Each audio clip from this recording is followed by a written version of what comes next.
3,649 shows, 258 venues, one city centre you can walk across in half an hour. That's Edinburgh a fortnight from now. And if this is your first Fringe, nobody's told you what August actually does to this town. You're with the Celtic Explorer. Let's get off the main road. Today, what the Fringe really is, because most first-timers have that wrong before they land. How tickets work without the panic, where you can still afford a bed, and how to come out the other side still liking theatre. Stick around because there's a 5-day window in this year's calendar when the whole festival quietly drops its prices and most visitors miss it completely. Exact dates near the end. First thing, a local will fix for you. People book flights for the Edinburgh Festival. No such single thing exists. August here is several festivals running at once, stacked on top of each other, sharing the same streets. The International Festival is the curated one, the opera and the orchestras. The book festival is the authors, and the tattoo is the one with the masked pipers on the castle esplanade. Now here's the trap in that, it's a completely separate ticket and it usually sells out months ahead. If the pipers are your reason for coming, sort that before anything else and check availability before you travel.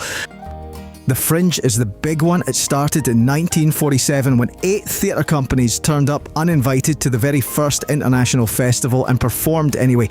That gate-crashing spirit is still the entire rule book. Nobody curates it. Anyone who finds a venue can put on a show, which is how you end up with the largest arts festival on the planet. It's also why one ticket covers nothing. Every show is its own booking. Plan for that. Quality Mind is a lottery. You'll catch at least one honest dud in your week. Treat it as a rite of passage. Tabal. Now, the mistake everyone makes with a programme that size, trying to plan all of it from the sofa in July. The scale break spreadsheets do what the every year veterans do instead. Lock in 2 or 3 anchors, the big names, the things you'd genuinely be gutted to miss. Leave everything else empty. This festival runs on word of mouth. You'll hear about the hit of the summer in a queue from a stranger the day before you see it. The official app will even tell you what's starting near you within the hour, which is how the best afternoons happen. When the choice paralyses you, here's a filter that works. Pick by room, not by poster. The Fringe happens anywhere a stage fits. Grand old theatres, lecture halls, converted churches, the upstairs of a pub.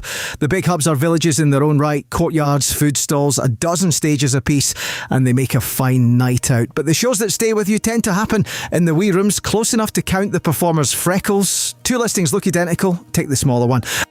And trust me on how a day here actually goes. There'll be a plan at breakfast. It's dead by lunchtime. A flyer, an overheard rave, and a review you disagree with will rewrite your afternoon, and that's the machine working as intended. If you want a shape to aim at, one booked show before noon, a slow wander through the old town, whatever's starting nearby at 3, an early tea, your evening anchor, then a late night gig chosen purely for the title, loose in the middle, firm at both ends. Buying is simple. EdFringe.com, the app or the box office on the high street. A typical seat runs somewhere between £8 and £18 as of publication, and hundreds of performances cost nothing up front at all. The free entry shows work on pay what you want. Walk in, and if it was good, there's a bucket at the door on your way out. Most performers take cards these days, but a few quid of actual cash still beats queuing for a reader. As for the 2 official discount schemes, they live inside one specific week. That's the window I owe you. Nearly there. The bad news, quickly, as of publication, a bog standard chain hotel in the city is listing festival dates at anywhere from £150 to £300 a night, and a hostel bunk costs what a private room does the rest of the year. Full figures on screen. Don't shoot the messenger. Dwayna's nice. So here's the quiet option. Stop trying to sleep in Edinburgh. Stay on a railway line instead.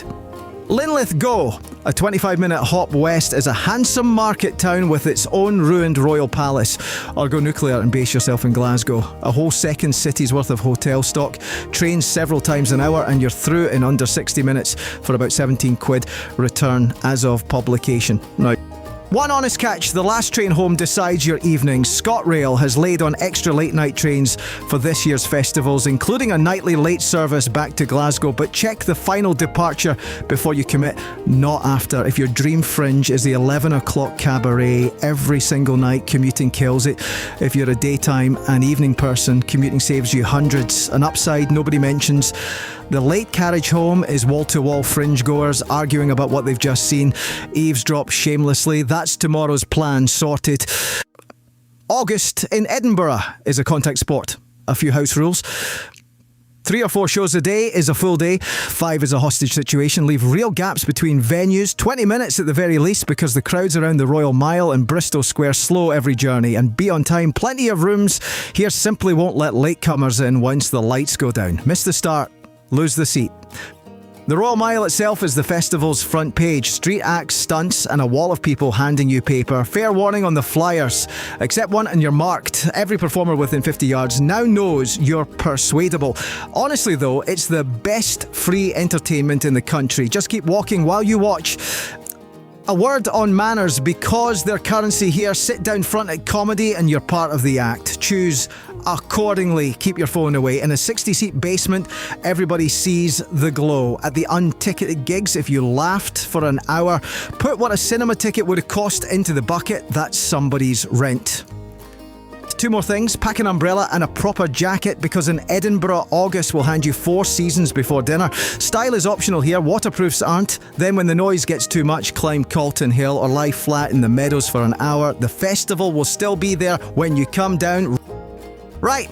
The dates I promised. The Fringe opens on Friday the 7th of August and runs to the 31st. Opening weekend is a scrum, but then the calendar does something few people exploit. On Monday the 10th and Tuesday the 11th, participating shows across the programme. Go 2 tickets for the price of 1. The very next morning, the half price hut opens off the high street, selling same day seats at half price, in person only. The details are on screen. Check them before you travel.